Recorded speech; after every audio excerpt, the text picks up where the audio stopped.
en présentiel. Donc, avant de passer à la présentation d'aujourd'hui, je vais vous parler de la présentation de la semaine prochaine. Donc, nous aurons le plaisir d'accueillir et vous aurez le plaisir de suivre Ismaël Alamoudi, qui est professeur à Grenoble École de Management et qui nous parlera de l'utilisation du Deep Machine Learning dans les organisations humaines, de l'intelligence artificielle à les responsabilités artificielles. Pour l'interrogation. Donc, je vous invite à suivre cette prochaine programmation des Midi Minatech. Aujourd'hui, sans transition et dans la continuité de la présentation de la semaine dernière de Christine Elmer qui nous a parlé de l'identité numérique, que je vous invite à visionner ou revisionner grâce au replay. Donc, vous pourrez trouver la présentation sur notre site des Midi Minatech. Nous avons le plaisir aujourd'hui d'accueillir Cédric Lauradou, qui est chargé de recherche à l'INRIA, plus précisément dans l'équipe Privatix, et qui s'intéresse aux questions de l'éthique et de la gestion des données et des données personnelles. Mais bon, sans dévoiler la présentation, je vais laisser la parole à Cédric, qui va nous parler de ce sujet. Merci, à tout à l'heure pour les questions. Donc bonjour à tous, même si je suis un peu tout seul là. Je vais vous parler aujourd'hui de ces fameuses applications de traçage de contact dont on a quand même beaucoup parlé pendant le premier confinement, pendant l'épidémie. Le terme traçage des contacts, c'est quelque chose d'un peu compliqué parce que suivant les différentes organisations, il y a différentes choses qui sont mises derrière et donc je vais commencer par essayer de mettre un peu les choses au clair sur ce qu'on appelle le traçage des contacts et les applications de traçage des contacts. Donc si on regarde le site de l'OMS et qu'on cherche un petit peu des choses sur le traçage des contacts, on va trouver un peu cette définition. Le traçage des contacts, c'est quoi? C'est l'identification des contacts d'une personne qui est infectée par un virus. D'accord. Donc, ça peut être Ebola, ça peut être une maladie sexuellement transmissible, ça peut être la Covid-19. Donc, on va essayer d'identifier les contacts d'une personne, d'un sujet infecté. On va essayer de les lister de façon la plus exhaustive possible. Et puis, on va essayer de les recontacter afin de les aider à bien gérer une potentielle exposition ou infection. D'accord. Et puis, il y a une dernière étape, donc ce suivi des contacts, où on va s'assurer qu'ils se portent bien. Donc, ça veut dire quoi, ce suivi des contacts? Ça peut être un traitement, un suivi de traitement. Ça peut être vérifier qu'ils se sont bien confinés, autoconfinés. Ça peut être vérifier qu'ils ont bien fait des tests pour vérifier qu'ils sont ou pas infectés. D'accord. Et donc, le traçage des contacts, selon l'OMS, c'est ça. D'accord. Alors, comment est-ce qu'on fait le traçage, des contacts? Généralement, historiquement, le traçage des contacts, c'est quelque chose qu'on fait manuellement. Donc, c'est des êtres humains qui vont faire des enquêtes auprès des personnes infectées. D'accord. Donc, ça consiste à discuter et puis à essayer de récupérer des éléments qui permettent de recontacter toutes les personnes qui ont pu être exposées à un virus ou une maladie. Donc, on va essayer de récupérer leur nom, leur adresse, leur téléphone, une adresse mail, un moyen de recontacter ces personnes. Alors, ce qui est difficile quand on regarde un petit peu la littérature sur le traçage manuel des contacts, c'est que l'efficacité de l'enquête, elle va reposer sur les gens qu'on interroge, leur bonne volonté, leur mémoire et puis surtout leur santé. D'accord. Si la personne elle est gravement atteinte et qu'elle est dans le coma, ça va être assez difficile de faire une enquête. D'accord. Et puis voilà, si on a affaire à des personnes âgées, elles vont peut-être pas réussir à se remémorer toutes les personnes qu'elles ont pu croiser, même si elles sont pas âgées d'ailleurs. De toute façon, c'est difficile de se rappeler toutes les personnes qu'on a pu croiser pendant une certaine durée de temps. Donc, on se rend bien compte que l'efficacité du traçage manuel des contacts, elle repose sur ces enquêtes et on se rend compte qu'il y a un facteur humain et que c'est un peu difficile. Si ces enquêtes elles sont un peu difficiles, ben on peut se dire voilà que peut-être la technologie pourrait essayer d'aider à améliorer ce traçage, d'accord, en essayant d'automatiser un certain nombre de processus pour ne plus avoir à faire que le traçage des contacts repose principalement sur la mémoire des personnes qui sont infectées par un virus. Alors, pourquoi est-ce qu'on peut utiliser les nouvelles technologies? Les nouvelles technologies, elles sont intéressantes parce qu'elles ont deux choses. Elles ont des moyens de communication qui vont permettre donc de notifier facilement des informations aux autorités de santé. D'accord? Donc, une capacité de notification, de communication. Puis, elles ont des capteurs. Elles ont des capteurs qu'on va utiliser pour essayer de déterminer si des personnes ont été en contact ou non. Alors, qu'est-ce que ça peut être ces capteurs? Ben, ça peut être le Bluetooth, ça peut être, le GPS. Et donc, à partir des données récupérées par ces capteurs, on peut déterminer si deux personnes ont été en contact, combien de temps elles ont été en contact. D'accord? Et donc, ça va permettre de pouvoir créer un historique des contacts d'une personne. Alors, c'est une technologie qui a été développée et déployée dans un certain nombre de pays. Il y a plus d'une cinquantaine de pays qui ont déployé des applications de traçage des contacts. Quels capteurs ont été utilisés? Principalement le Bluetooth, d'accord. Et puis les données de localisation, donc type GPS, afin de déterminer si des personnes ont été en contact, d'accord. Alors, qu'est-ce qu'on fait avec ça? D'accord. Donc effectivement, on a une technologie, elle nous permet de savoir si des gens ont été en contact, mais comment est-ce qu'on traite les données? Quand est-ce qu'on détermine que les gens ont été en contact? Et puis, comment est-ce qu'on fait les notifications? Qu'est-ce qu'on fait réellement avec tout ça? Alors, il y a deux choix possibles d'objectifs pour ces applications. Soit on fait vraiment une remontée des contacts complets aux autorités de santé. Donc, on va vraiment essayer de récupérer des informations identifiantes sur les contacts d'une personne. D'accord? Exactement comme on va le faire avec du traçage manuel. Ça, c'est une première possibilité pour une telle application. Et puis, il y a une autre possibilité, c'est au lieu de faire remonter ces contacts, on va juste essayer d'envoyer des informations aux utilisateurs de ces applications, de ces outils automatiques de traçage, afin de leur indiquer qu'ils ont été exposés à un virus. Alors, c'est un choix qui est très, très, très important. Pourquoi ? Parce que remonter des contacts, ça veut dire remonter des données à caractère personnel, d'accord ? C'est quelque chose potentiellement de très intrusif.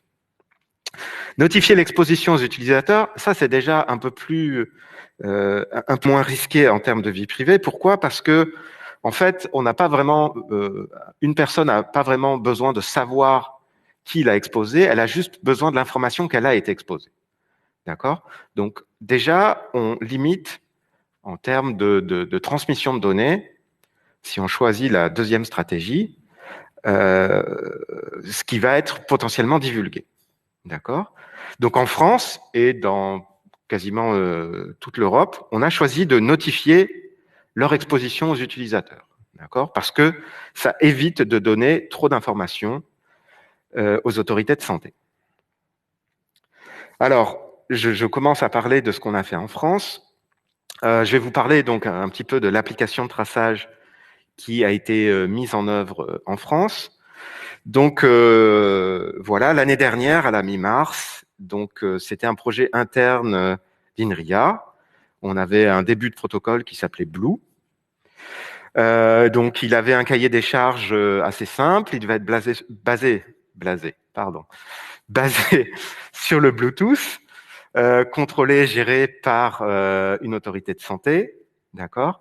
Et on voulait, c'était quelque chose de très important pour nous, on voulait qu'il soit respectueux de la vie privée donc des utilisateurs de l'application et qui soit conforme au RGPD, donc le Règlement général sur la protection des données, qui est donc le règlement appliqué dans toute l'Europe par rapport au traitement sur les données à caractère personnel.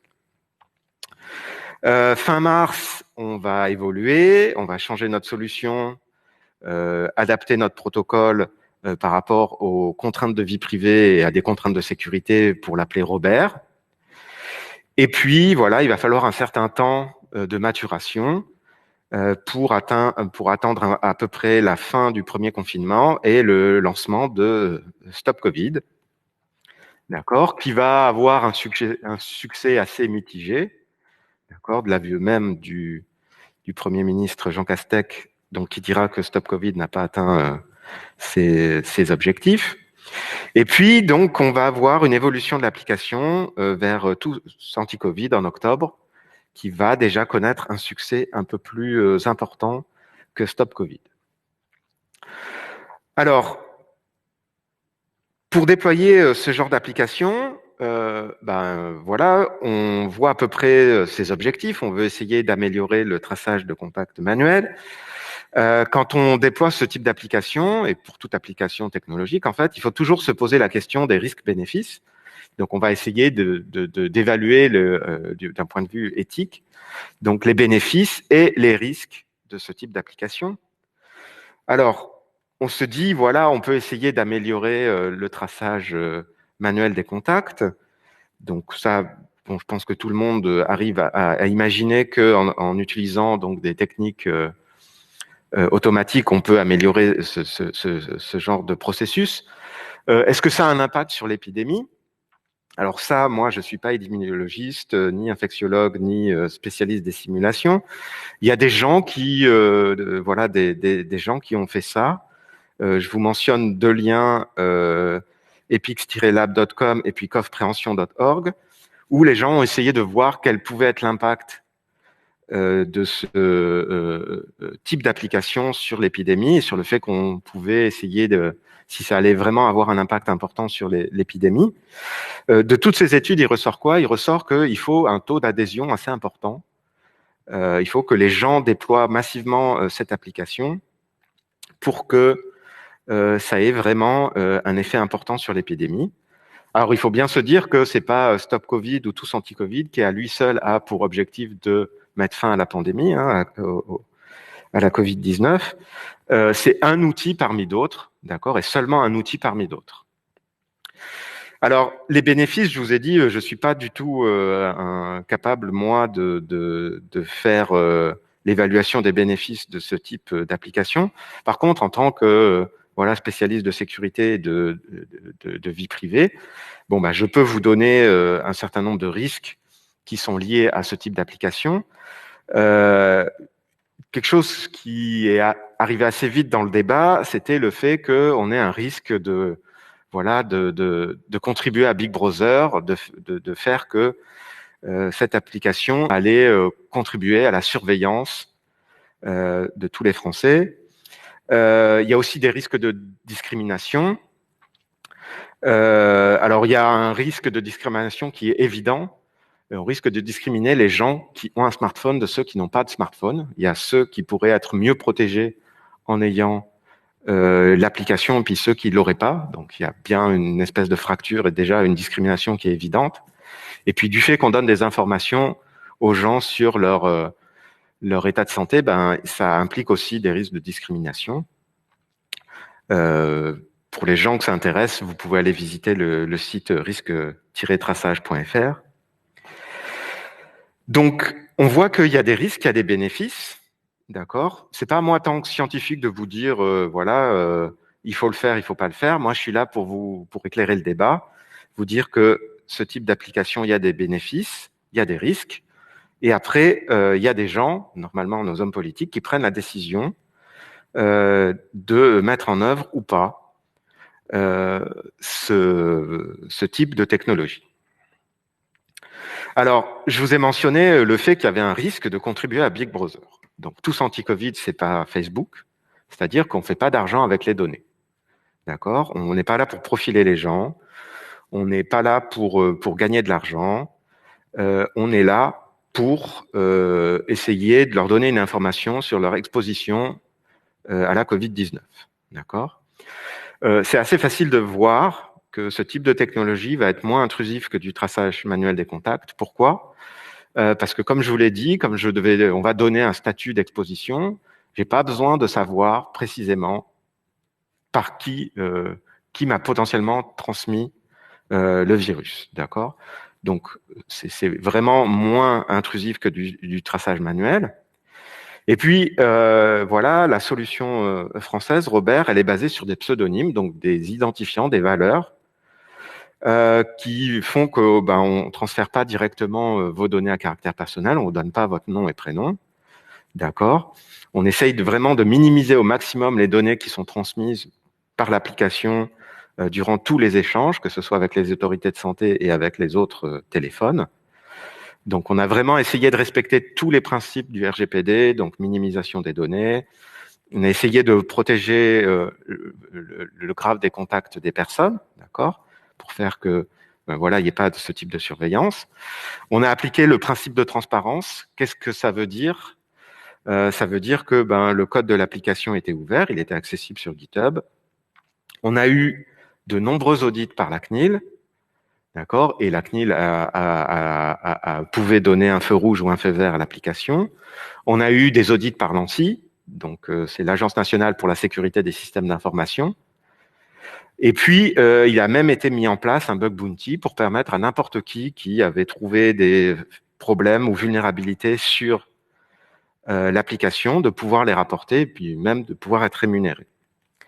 Donc voilà, on peut vraiment considérer que en termes de démarche pour essayer d'être transparent, on a fait le maximum possible avec Tous Anti-Covid et puis Stop Covid.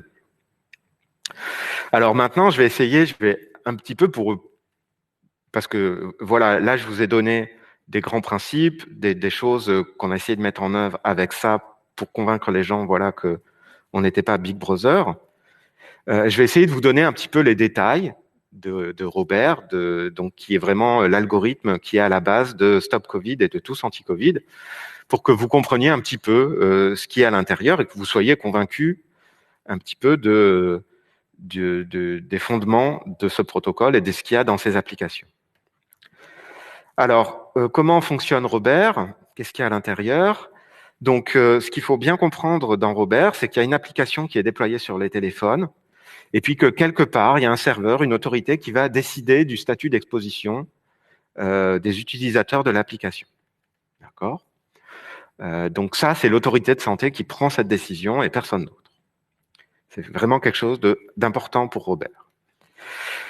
Comment ça va fonctionner? Eh bien, les téléphones vont avoir le Bluetooth activé et puis vont communiquer des identifiants générés cryptographiquement. Alors, pourquoi le mot cryptographique? Bon, c'est un mot un peu avec plein de mathématiques et de connotations un peu complexes derrière. On va vouloir s'assurer qu'il n'y a pas de problème de sécurité. Donc, s'assurer qu'on ne peut pas usurper votre identité, on ne peut pas rejouer les messages pour faire que vous soyez considéré comme cas contact alors que vous ne l'êtes pas. D'accord? Et comment ça va fonctionner? Si un utilisateur de l'application est testé positif à la Covid-19, eh bien, il va fournir sa liste de contacts à l'autorité de santé qui va calculer, qui va disposer de toutes ces listes, de toutes ces personnes infectées, et comme si elle avait une énorme liste. Et puis, n'importe qui va pouvoir contacter l'autorité de santé pour lui demander, afin de déterminer quel est son statut. D'accord?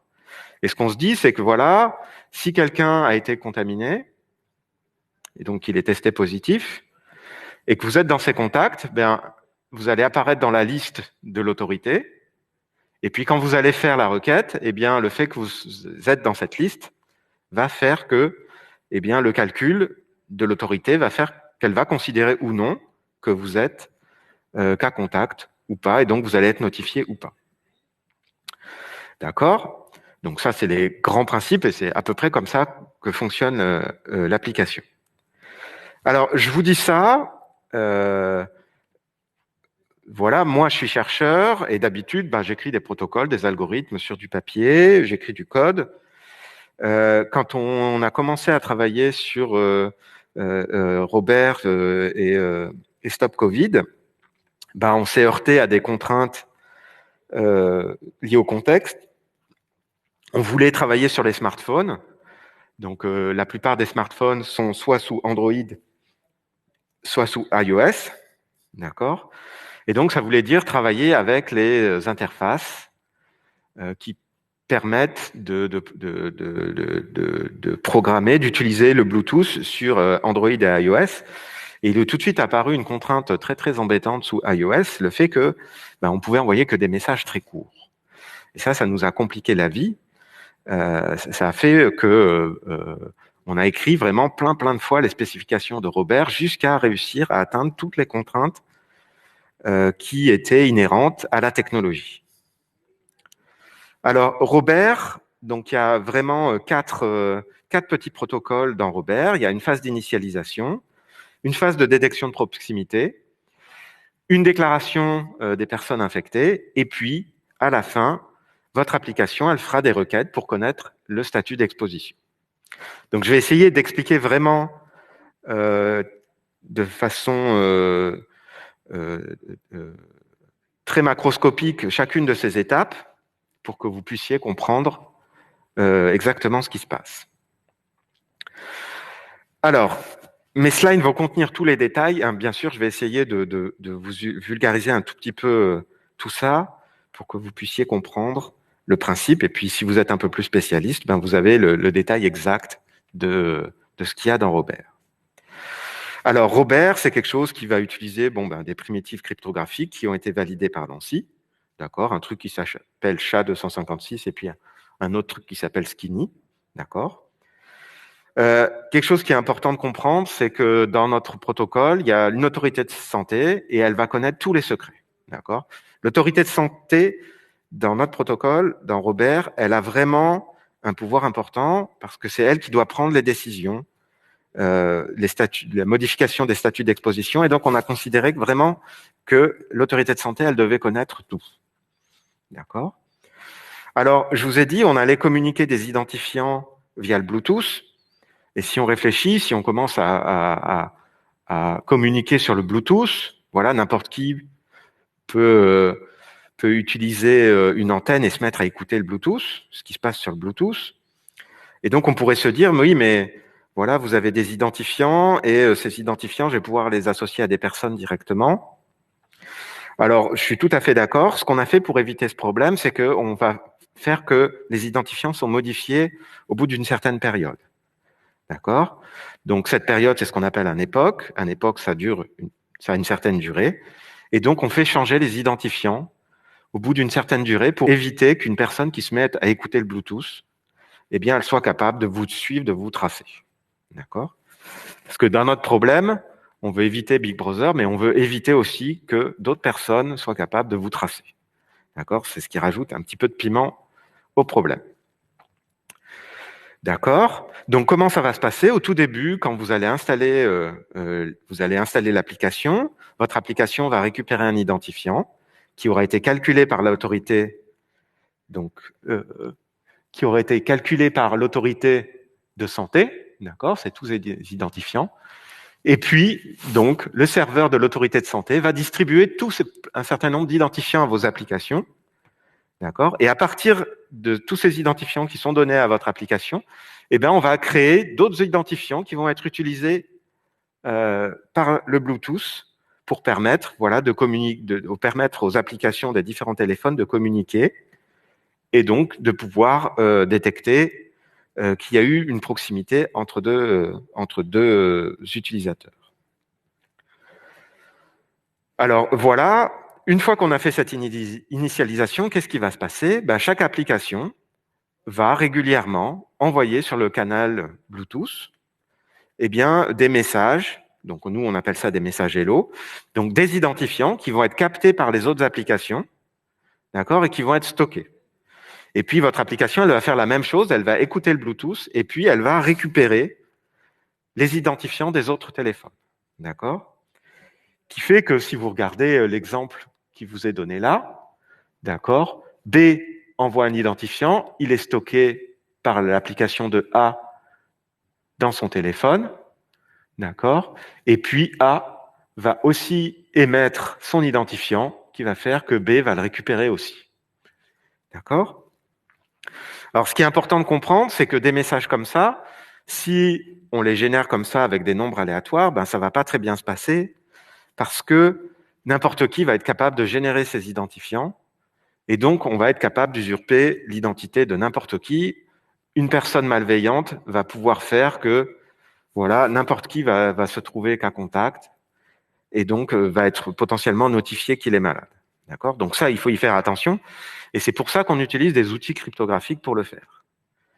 Alors, je vous donne les détails du calcul, mais avec de la cryptographie, on peut s'arranger pour que ces identifiants eh bien, changent tout le temps, donc à chaque période de l'époque, d'accord?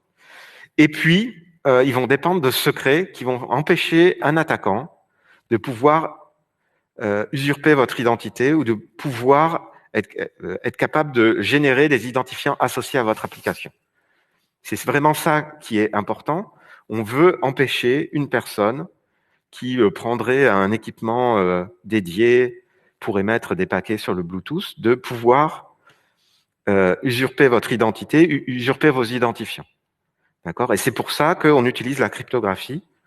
D'accord? On utilise ça pour que tous les calculs dépendent de secrets qui ont été uniquement échangés entre l'application et l'autorité de santé et qui font que une personne extérieure, elle va pas être capable de régénérer vos identifiants. D'accord? Donc à la fin, on obtient quelque chose, voilà, des identifiants qui dépendent de secrets qui ont été uniquement échangés entre l'application et l'autorité de santé. D'accord? Et ça élimine vraiment tout un tas d'attaques. D'accord? Alors, une fois qu'une personne, donc on a nos applications, elles collectent tous ces identifiants, et on va imaginer qu'il y ait un utilisateur de l'application qui est déclaré infecté. Qu'est-ce qu'elle va faire? Alors, si je reviens un petit peu en arrière, imaginons que A soit affecté, et A va donner donc la liste de tous les identifiants qu'elle a rencontrés à l'autorité de santé, qui va les mettre dans une énorme liste. D'accord? Et cette énorme liste, elle va être utilisée plus tard pour permettre à l'autorité de santé de changer ou pas votre statut d'exposition et donc de vous notifier quand vous ferez une requête. D'accord? Alors là, vous allez me dire, mais en cela, il y a quand même un petit problème de vie privée parce que au début, je vous ai bien expliqué que voilà, en notifiant les gens de leur statut d'exposition, on n'allait pas donner la liste de tous les contacts. Et là, ce que je suis en train de vous expliquer, c'est que je suis en train de donner quand même une liste de contacts, une liste d'identifiants. Alors, je suis d'accord avec vous, il y a bien un risque d'exposer les contacts d'une personne. Alors, ce qu'on a fait, on a trouvé une méthode assez ingénieuse. Ce qu'on va faire, c'est qu'on va faire passer toutes les listes des personnes infectées par un espèce de gros mélangeur, donc ça s'appelle un mixnet. On va envoyer chaque contact un à un et on va les mélanger. D'accord? L'objectif, c'est quoi? C'est que l'autorité de santé, elle soit pas capable de dire quel contact est associé à quelle personne. D'accord? Et ça permet d'éviter d'exposer la liste de vos contacts. Donc le serveur, à la fin, sera incapable d'associer un contact à une personne infectée. Donc là, voilà. Notre objectif, c'est de notifier le statut d'exposition. Et en utilisant cette technique des mixnets, on va être capable d'éviter d'exposer la liste de vos contacts. Alors, exactement, qu'est-ce qui va se passer? Vous vous rendez bien compte qu'on ne peut pas faire n'importe quoi. Quand une personne est infectée, il faut quand même vérifier un minimum que les contacts qui sont donnés soient corrects, soient valides. C'est pour ça qu'on a une phase de vérification qui est encore basée sur des calculs cryptographiques pour vérifier qu'une personne n'est pas en train d'envoyer une liste avec n'importe quoi dedans. D'accord? Pourquoi? Ce serait quoi le risque? Ce serait qu'une personne décide de faire croire que tout son entourage est malade ou que les gens qui l'aiment pas soient malades. D'accord? Et donc pour ça, on réutilise encore des techniques cryptographiques pour s'assurer que il n'y a pas de fausses valeurs qui soient injectées. D'accord ? Alors voilà, on a notre application, elle échange des identifiants, d'accord, c'est parfait. Elle les stocke, ok. On sait maintenant ce qui se passe quand une personne est infectée, donc c'est l'autorité de santé qui va récupérer une énorme liste de contacts sans savoir d'où ils viennent. Maintenant, ce qu'il faut, c'est savoir comment est-ce qu'on fait une requête. D'accord ? Alors, comment est-ce qu'on fait une requête ? Ben, je vous l'ai dit, n'importe qui peut faire une requête, d'accord ?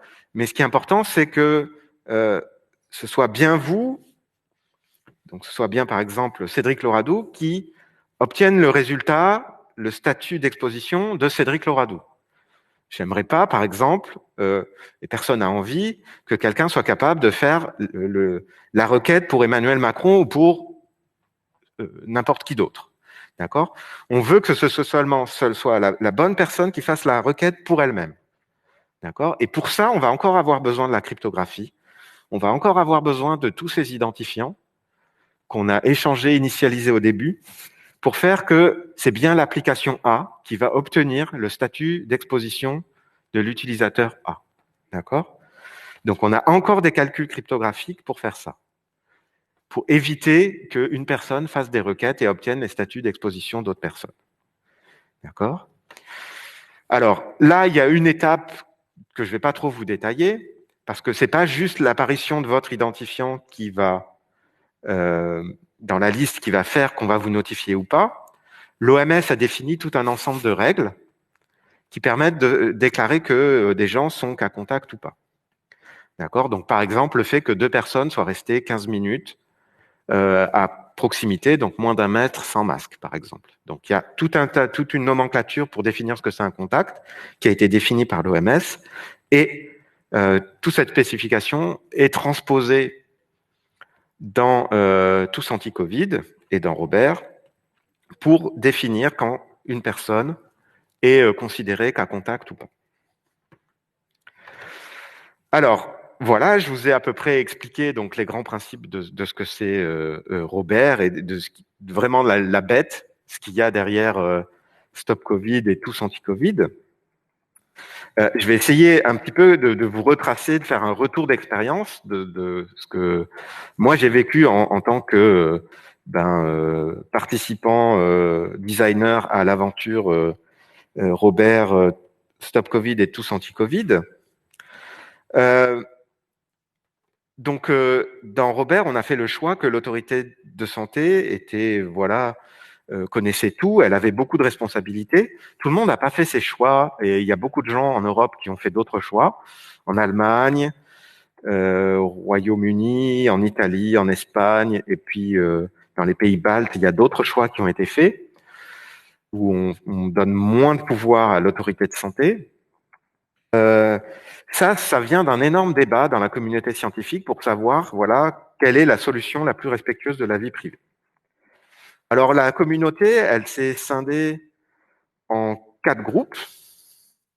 Il y a les gens qui étaient contre le traçage et qui pensaient que c'était pas que les risques étaient trop importants par rapport aux bénéfices.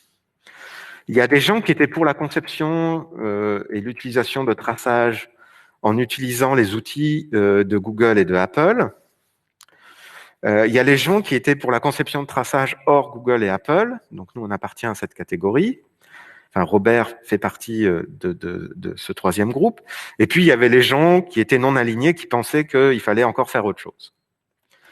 D'accord ? Qu'est-ce qui a été difficile ? C'est le fait que le débat scientifique a été plutôt très violent. Entre les gens qui considéraient, donc on est des gens qui travaillons sur la vie privée, il y a des gens qui pensaient qu'ils étaient plus respectueux de la vie privée que d'autres, et donc que tous ceux qui n'étaient pas aussi respectueux qu'eux étaient forcément des gens à la solde des gouvernements ou à la solde de Big Brother.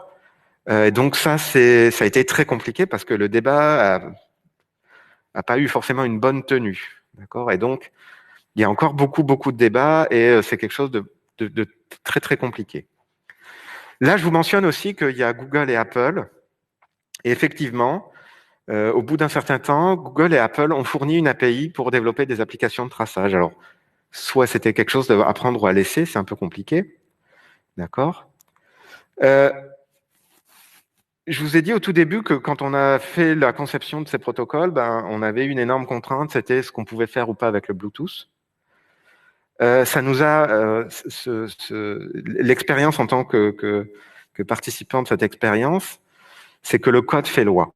Donc c'est un très bel article de Lessig en 2000 qui explique que on a perdu en grande partie notre souveraineté parce que dans le monde numérique, c'est plus les États qui décident, c'est les gens qui font le code. D'accord. Et donc, nous, on s'est vraiment rendu compte que c'était Google et Apple qui décidaient de tout, en fait. Pour les applications de traçage, voilà, c'était eux qui décidaient de ce qu'on allait faire sur la planète. Et qu'est-ce qu'on a eu? On a eu les pays qui ont choisi d'utiliser Google et Apple, et puis les pays, voire le pays, parce que en fait, la France est vraiment une exception, où on a choisi de vraiment avoir une technologie indépendante de Google et Apple. Donc, c'est vraiment quelque chose de fort parce qu'on se rend compte qu'on perd vraiment de la souveraineté. Apple et Google, ils peuvent prendre des choix, faire des hypothèses, des choix de conception, sans aucune négociation avec les États. Et globalement, on se rend compte que c'est toujours, voilà, pour eux, c'est du apprendre ou à laisser. Soit on les suit, soit on les suit pas. Et donc ça, c'est vraiment une leçon très importante qu'on a eue pendant le développement de Robert et de Stop Covid, tous anti-Covid. C'est vraiment le pouvoir exorbitant qu'ont Apple et Google, les GAFAM, sur le monde numérique. Je vous remercie de votre attention. Et voilà, je suis prêt à vous répondre à vos questions. Merci. On entend les applaudissements. Merci beaucoup Cédric pour cette présentation, cet exposé très clair. On va pouvoir passer aux questions.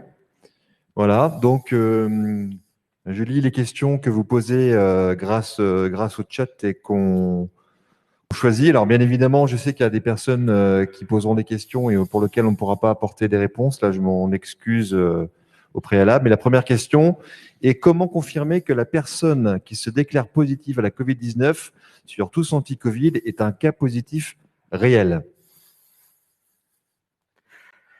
C'est bien, là, ça touche aux questions auxquelles j'ai pas la réponse.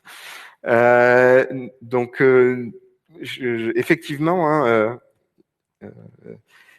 donc nous, dans notre idée, cette phase où il y a une déclaration, quand on l'a pensé, on a pensé que ce serait voilà un médecin, donc quelqu'un qui est pour nous parmi l'autorité de santé, qui aide l'utilisateur et qui contacte l'autorité de santé pour le déclarer positif. Donc, il se trouve que voilà, maintenant il y a des mécanismes aussi qui permettent de faire ça. Alors, ce qui se passe maintenant avec tous anti-Covid, c'est que la notification va faire quoi? Si vous êtes notifié que vous êtes cas contact, on va vous envoyer vers un centre de dépistage ou un endroit où on peut vous dépister, et donc vous allez pouvoir vérifier, enfin faire 1 ou 2 tests si besoin est, pour vérifier que vous êtes positif ou non. Donc là, la notification. Donc, alors si je reprenais mon premier slide où je vous parlais de la définition de l'OMS, il y a une partie suivie qui est après le traçage des contacts, où on va prendre des actions. Et donc là, ce qui est choisi avec tous anti-Covid, c'est d'indiquer aux gens de s'isoler et d'aller se faire dépister. Donc, s'il y avait, le cas échéant, un problème, une personne qui est déclarée positive alors qu'elle ne l'est pas, ces contacts auraient une notification leur indiquant d'aller se faire tester, donc de pouvoir limiter ce genre de choses. Voilà. Je ne sais pas si je réponds vraiment bien à la question. Je comprends l'interrogation. Oui. Bon, on ne le saura pas tout de suite.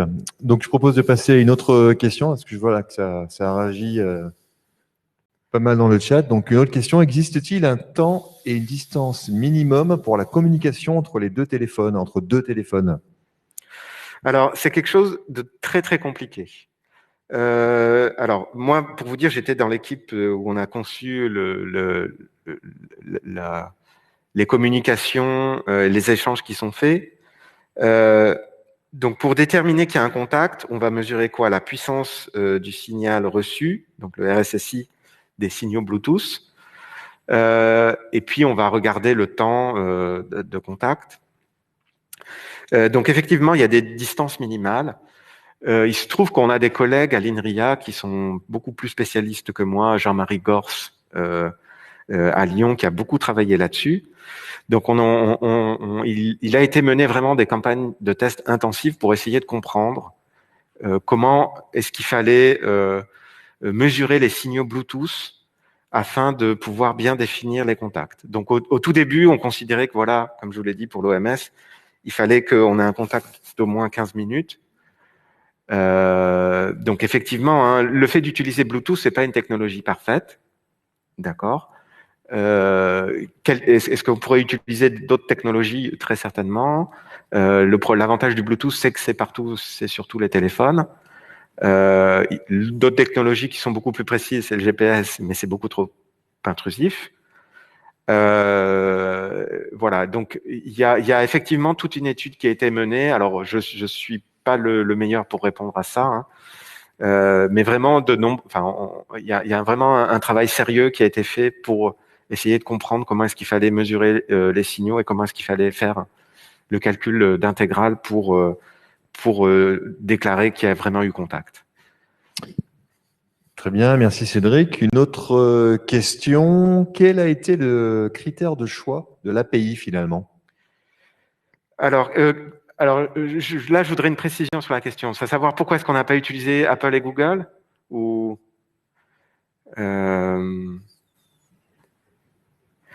alors, oui. Pourquoi est-ce qu'on n'a pas choisi de ne pas suivre Apple et Google? Oui. C'est simple. La liste des contacts dans Robert, elle est donnée à l'autorité de santé. Et c'est l'autorité de santé qui prend la décision de modifier votre statut d'exposition. Avec l'API Apple et Google, l'autorité de santé doit donner la liste de toutes les personnes testées positives à l'application. D'accord? Donc avec Robert, c'est vos données qui vont à l'autorité de santé, en quelque sorte.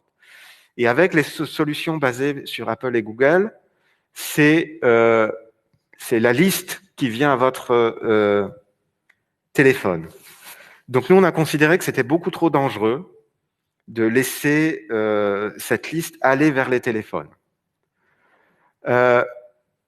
Pourquoi est-ce que les gens, Apple et Google, ont choisi ça? Ils ont considéré qu'il y avait moins de risques pour la vie privée. Alors, c'est un débat très compliqué, c'est ce qui a fait que la communauté scientifique s'est un peu écharpée. Donc, dans tous les modèles, il faut faire confiance à une autorité de santé et jusqu'où va cette confiance? Est-ce qu'on fait la confiance à l'autorité de santé pour calculer les statuts d'exposition et les données aux utilisateurs ou est-ce qu'on a une confiance relative dans l'autorité de santé et on va récupérer tout mettre dans le téléphone pour permettre aux utilisateurs de faire les calculs sur leur téléphone? Nous, on a considéré que dans tous les cas, comme il fallait faire confiance à l'autorité de santé, son rôle, c'est de calculer les scores, modifier le statut d'exposition. Donc, il était plus rationnel pour nous et moins dangereux pour nous de faire procéder comme ça. Tout le monde n'est pas d'accord. Il y a des débats là-dessus. Ce qui est juste embêtant, c'est que ce soit quand même des sociétés privées qui prennent la décision à la place des États. Ça, c'est pas tout à fait normal. Et vous avez pu voir dans mon dernier slide, il y a une citation d'une des autrices, d'une des auteurs, pardon, du livre Surveillance Capitalism, qui explique que voilà, donner à ces sociétés ce pouvoir-là, c'est pas normal. Et ça infère avec le débat démocratique. Très bien. Oui, pardon, excuse-moi. Compte tenu des critères de l'OMS, Comment l'application sait si les deux parties portent un masque, par exemple? Non, on le sait pas. On le sait pas. Elle a des limites, hein, l'application. Il y a des choses, qu'elle sait pas. Donc, il y a différentes choses qui ont été testées sur la durée et avant de déclarer qu'une personne est cas contact ou pas.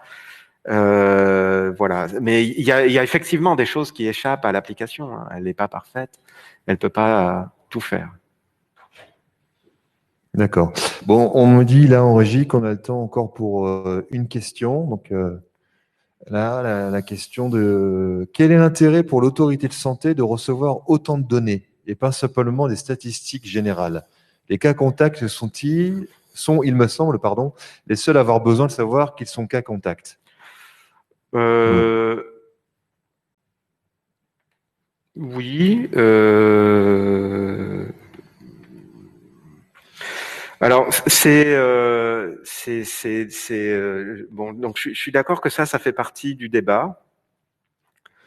L'autorité de santé, elle connaît les gens uniquement au travers de leurs identifiants. Donc l'autorité de santé, elle n'est pas capable de refaire le lien entre l'identité directe des gens et leurs identifiants. De là à dire que l'autorité de santé a cette connaissance, c'est compliqué, d'accord. C'est pas si évident que ça. Alors, je suis d'accord, par contre, que effectivement, quand une personne est déclarée cas contact et qu'elle va se faire tester positif, l'autorité de santé, elle peut se dire que cette personne a été cas contact et elle peut peut-être essayer de retrouver. Cela dit, c'est quand même, dans tous anti-Covid, ce sera relativement difficile de faire ça du fait des volumes d'échange de données, parce que l'autorité de santé, elle va devoir faire sa recherche au travers de toutes les requêtes qui lui sont faites. Donc,